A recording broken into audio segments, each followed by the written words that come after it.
Good morning, good evening, good afternoon, ladies and gentlemen. Sunday morning garden stroll. No, no, it's Sunday afternoon now. Yeah, I've been working out here. Yeah, it's past the afternoon hour.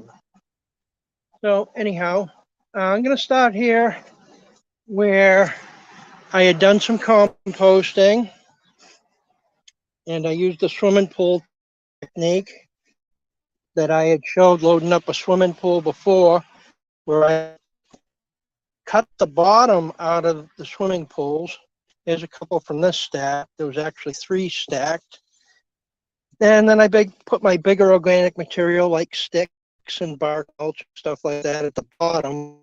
And put my other materials on top of it, like old pot oil that I had, vegetable material, and things that I want to compost. What I want to show you here is if you see this whiteness that's going on down there, and the white that's on here, that's all mycelia.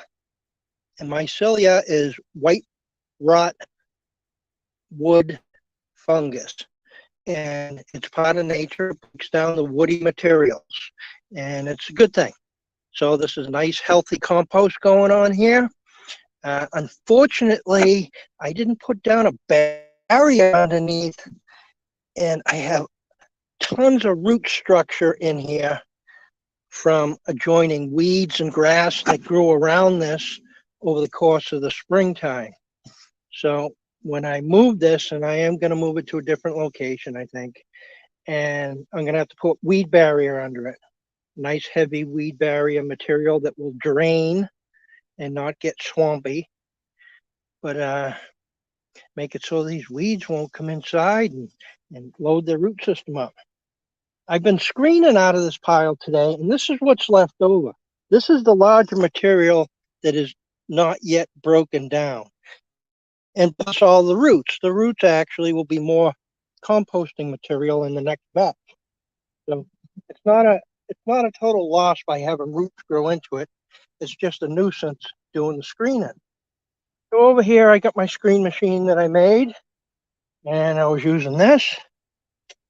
And if I open it up, make it easier to see, this is the material after it's screened. Hope you can see it. The light is kind of bright over this way. But nice green material, doesn't have any big chunks or big amounts of bark mulch or the roots or anything like that. This is some really good material now. So I'm going to have to get some wide weed control fabric and move that to a different location and load it up again.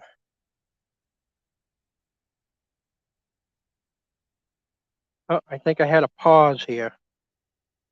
It stuttered. I don't know if you've seen that, but I had shown inside the sifter what the compost looks like. It's a nice compost. Doesn't have any big material in it. Doesn't have the roots in it because of the sifting. And that material that I pulled out of it can be used in the next run, which I'll be starting probably right away. Maybe a day or two I'll take for the weed control fabric to show up. Over here in this direction, and I hope I'm going to be able to maintain my connection here, I was sifting some bags, and it's called topsoil, where it's sold at Home Depot, and I had them deliver 30 bags. This topsoil has a lot of organic material in it. I think it's mostly organic material. I'm drying it out to do an analysis on it. But there's a lot of woody material in there, mulch that was put in there. So I believe what they actually are selling is a compost, but they don't want to call it compost because people might not likely want to buy the more expensive materials. It's all chunky looking. I already shifted this a little bit first. It's all chunky looking, but it breaks up. It's friable. And that's a good thing. So there's not too much clay soil in it already. I'm going to be adding clay soil in it to expand the volume of it. So that's a good thing. Now this is what one bag looks like after it's been sifted and have the remnants taken out of it. And I get it out here drying. You see it's getting a lighter color. A little bit grainy. They seem to have added some sand to it, or it was sandy loam that they started out with. So that's a good thing too. So things will get going and building up more garden area. Guess I'll take a stroll over this way.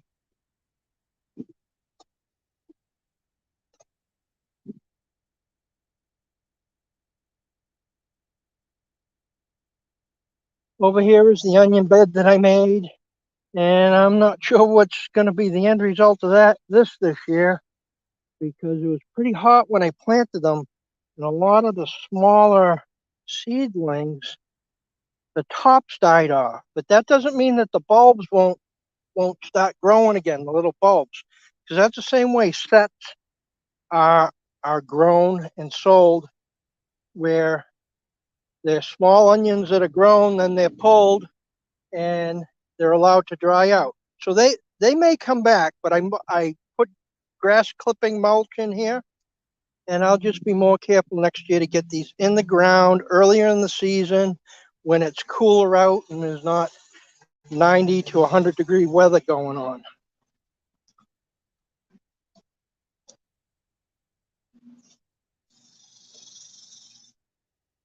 So over here is the topsoil I was talking about.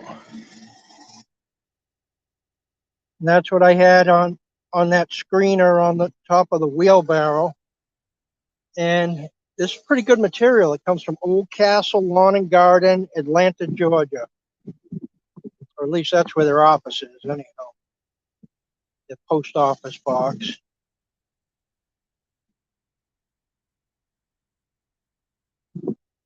All right. I'm gonna dry out the soil that I'm gonna use right away, that topsoil, which I don't know, it's probably 6 or 7 bags I gotta dry out. And then I have this here that's already screened soil, but it's really wet from some rain. So instead of drying that out, I'm just gonna dry out the composted organic material, and that will absorb the water as I mix the two together. I don't want to get rid of all the water, because then I just have to add more water after it's mixed. I just don't want it to turn into a slurry. Now, well, I mean, the beans are going good and the cucumbers are going good. They're going pretty tall. I've been harvesting cucumbers, the turnips.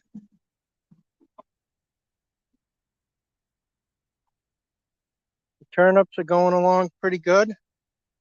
I don't know. Maybe they'll stop forming a bulb in there soon. Actually, maybe they are starting. Not really. Still just a tap root. So tap roots that swell up to make the turnips. So over here, I harvested a little bit a short while ago. I got some green beans for this week, a couple cucumbers, make myself a jar of refrigerator pickles with water, apple cider vinegar, and cucumbers out of the garden. Those are always awesome to have. I have squash over here. I've been eating these are yellow crookneck, and they're good to get when they're smaller because the seeds aren't very big inside, and they're easy to eat, like cucumbers are. I got my zucchinis that grow. These are really good size right here.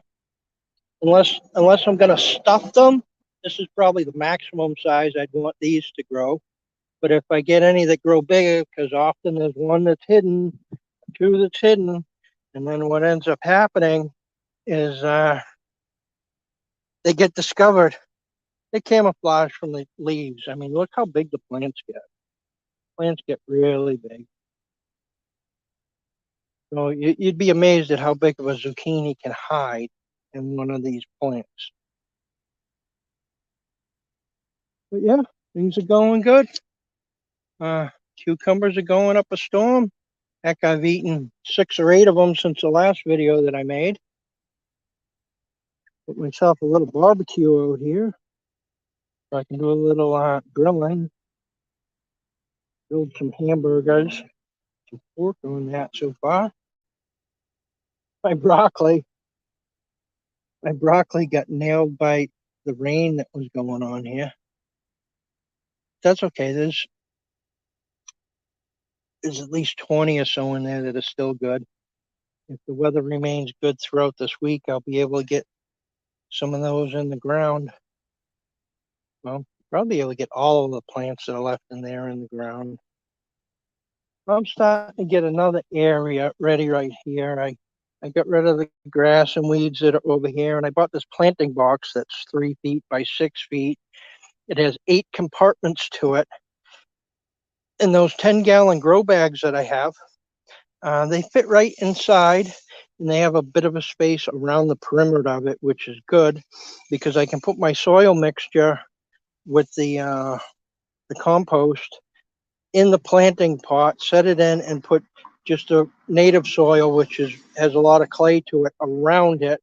So when this season's over, I can pull the bag up and I can run it through my screen machine and fluff it up and have it ready for the next season.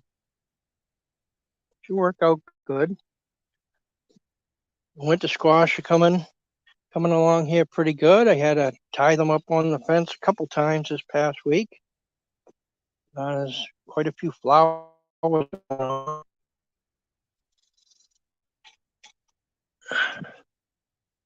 There's some little squashes in here somewhere. I know I've seen some. They get kind of camouflaged and hard to find. There's a flower there that will be a squash. They're probably down low.